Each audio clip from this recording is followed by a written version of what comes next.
It's another hot, sunny day today here in Southern California. An earlier incarnation of the movie, it was conceived of as an under $1 million movie. And it still began with a giant freeway dance number. Action. It was really important to me, especially in this day and age with musicals, to declare our intention right off the bat. I wanted to make sure that within the first 5 minutes of the movie, you know you're watching a musical, and you know what kind of a musical it is.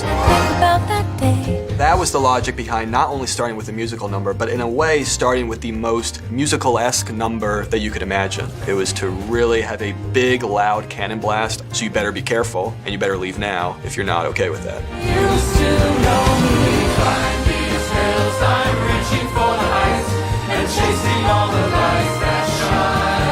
Any musical isn't precisely the real world because people don't generally burst out into song when they're in the middle of a freeway. There's something fascinating about traffic in Los Angeles. It's one thing that's really unique about LA is this utter reliance and dependence on these individual moving units. It's part of what makes LA very lonely, I think, as a city, or at least can be incredibly lonely. But it's also, I think, part of what makes LA such a kind of crazy haven for dreamers. What are you doing? You're playing music, or you're listening to the radio or something. You're in a little bit of a bubble universe, and there's a way that you can kind of disconnect from the outside world when you're in your car, especially when you're in your car in bad traffic for an hour. That idea really spoke to the idea of this meeting point of dreamers, and that each dreamer has their own dream. Each person lives their own song. We each live in our own musical universe. We each have our own musical movie inside us, whether we think it or not. We are going to literally use the car radios as a building tapestry to build into a full-blown piece of music that everyone, one by one, organically, on this freeway, is going to join into. There have been 100 different ways that we've said we'd skin it, and this is definitely the most ambitious and largest possible version that one could shoot. There was never really a doubt in my mind, but there's something to be said for willful naivete and for just kind of saying that something's going to be, you're going to be able to do something, and that means you are going to be able to do it. That was, in some way, how I kind of justified it in my mind for years and years, where I think most sane people would kind of tell us that there was no way we could shut down a freeway. LA is actually often very cooperative when it comes to making and encouraging film, including the ability to take a ramp of a freeway in downtown Los Angeles and shut it down. They were incredibly accommodating in letting us bring as much equipment as we could that we needed to be on the interchange near us. Even when we were on an $800,000 budget, you know, theoretically, I thought, sure, why not?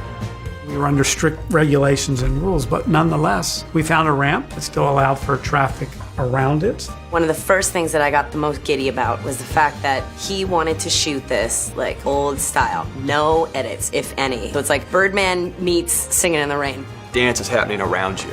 Came to the point of like, oh my God, how do we do this? That truly three-dimensional, almost kind of virtual reality sort of idea really excited me. It's a modern way of thinking where the camera could be more fluid than it used to be. We were going to weave around cars, we were going to weave in and out of different pockets of dance. Like the movements could be even more dancing with the dancers. We were going to get a glimpse of the above, but then go back down into more intimate moments, and then get back wide and back close again. That the whole thing was going to live and breathe like an organism. When Damien talked about the photography in the film, he said that he didn't want the film to feel like it was like just shot with coverage. Other than every single shot has to have like a purpose in the film. And to be able to do that in a long take, to me, it was a way of trying to truly capture what it might feel like to be in this traffic jam, standing in the middle of it, having this thing unfurl around you. We had to figure out what is the path, what is the scene of the actual dance as well. You know, how does it go from point A to point B to C, and does it make sense? The choreography of the camera in those moments feels like fluid and really like another part of the dance crew, you know, that is also dancing. You're not experiencing it in a kind of chaotic, sort of herky-jerky way. You're experiencing it as though you're guided by the most fluid, musical sort of piece of camera movement that you can imagine. In other words, it's just magic. It has no real correlation to real life. It's about finding the root 7 moves and creating an entire number out of these like 7 movements. You know, making sure that that felt exciting enough to get to a point where every person's on the car. That last combination where everyone's on the cars, we had about 60 versions of that. There was like 3 days where we basically set up shop at Riverfront Studios and lined up our own cars to like work this all out. We named the cars and figuring out who's standing on what car and what car had to be reinforced so you could stand on it. I think the cars were supposed to be in the other direction so that we looked from the front when we closed the doors. But we ended up turning them around because of the way we wanted to end that scene with the camera. It took a really long time to rehearse. It was totally logistical nightmare, but completely amazing and like epic. The logistics were just incredible. Damien had moved around with the camera a lot. And I had done a rehearsal beforehand when we just had dancers in a parking lot. Me with my iPhone doing the camera movement. I hear them every day. The rhythms in the canyons that'll never fade away. Ballads in the barrooms that fly. And a lot of discussion about, you know, can we get on this freeway prior to actually shooting on Saturday, Sunday? We shut it down for 3 days, 1 day for rehearsal, 2 days for shooting. The freeway had never been shot down for that amount of time. And it all seemed like it was going to work wonderfully. The morning of our first rehearsal on the freeway ramp was incredibly beautiful to get here so early in the morning and watch the sunrise in Los Angeles. That was such a treat. But it's a different story when you get on an actual freeway ramp with lots of cars and actual camera equipment. Without that rehearsal, we would have been dead in the water. That we had a lot of technical challenges because the way he wanted to shoot the film. The day of rehearsal on Another Day of Sun was deeply, deeply disheartening. Each department learned so much about what needed to happen the day that we shot. We couldn't just do this all on Steadicam. This had to be, in large part, a crane-operated camera move in order to slide over cars, get high when we needed to, et cetera, et cetera. There was a lot of work with the choreography of the camera. Suddenly you find yourself just kind of banging your head against what's possible and what's practical. And The camera wasn't exactly able to do what we thought it was going to do. the camera can't move as fast as you want it to move, or it tries to move fast and then it comes this close to knocking someone's head off. Technically, that's obviously quite tricky. Suddenly, you know, the dancers can't go in this direction the way they did in the parking lot because the ramp is slanted. You know, everything is just kind of like this, and the whole thing is you know, literally the whole thing is like this. So should the camera be adapting to the slant of the ramp so that everything is flat, or should it be true to the horizon so that everything is slanted? We had to change some of the choreography. Luckily, we did a lot of rehearsals, so we could figure those things out. These kind of things that you never thought were really going to be things you had to think about, you suddenly find yourself in baking heat on the freeway ramp and you realize you have 10 hours to figure all of this out because then your rehearsal day's over.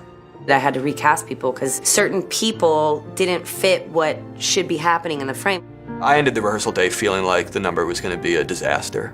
We can do this. It's gonna be possible to make it. It's just the way there. It's really, really difficult, and you have to figure it out. And then we showed up to actually shoot. The first day, showing up all incredibly nervous, more nervous than we'd been before the rehearsal because, you know, we realized how difficult this was going to be. Me and Damien and Mandy and anyone in the crew involved in the shot would really feel like it's not there. It's not there, and you feel like this is never, ever gonna be possible to nail.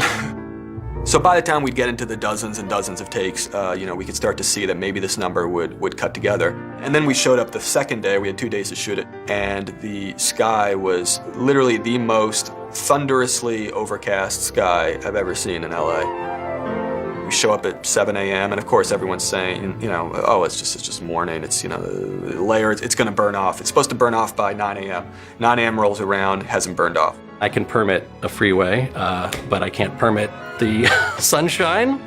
10 a.m. rolls around and hasn't burned off. The song is called Another Day of Sun. The lighting was literally supposed to be harsh sunlit glare. And we wait. Finally, at like noon, the sun starts to break off. And by that point, we've rehearsed a lot. We can start getting more takes. I was ridiculously lucky and spoiled with this crew and these dancers who did take after take in literally the hottest day of the year. There was a heat advisory warning for both days that we were shooting on this ramp. I'm dying. I'm melting. The traffic dancers in particular, they are like the unsung heroes, I feel like, of this film. Because The conditions alone, just being on a freeway in almost 100-degree weather, and then having to dance on cars. And they're on top cars that become literally like burning ovens. There were some dancers that weren't as prone to sweating as others, but some of the men in particular, like they were going through, we just had like 3 or 4 shirts and we'd be hanging them on cars trying to get it dry. We brought umbrellas, we brought sunscreen, we brought hats, we brought anything you can imagine to stay cool in this heat because it's hot. And I asked them to do crazy stuff. So the fact that they were able to, like, time after time, take after take, I was able to depend on them, meant so much to me. The whole thing was like this close to being an utter disastrous train wreck and somehow got pulled off. And I created what I think is an exciting, energetic, and eye-opening opening to our film. It's another day of sun.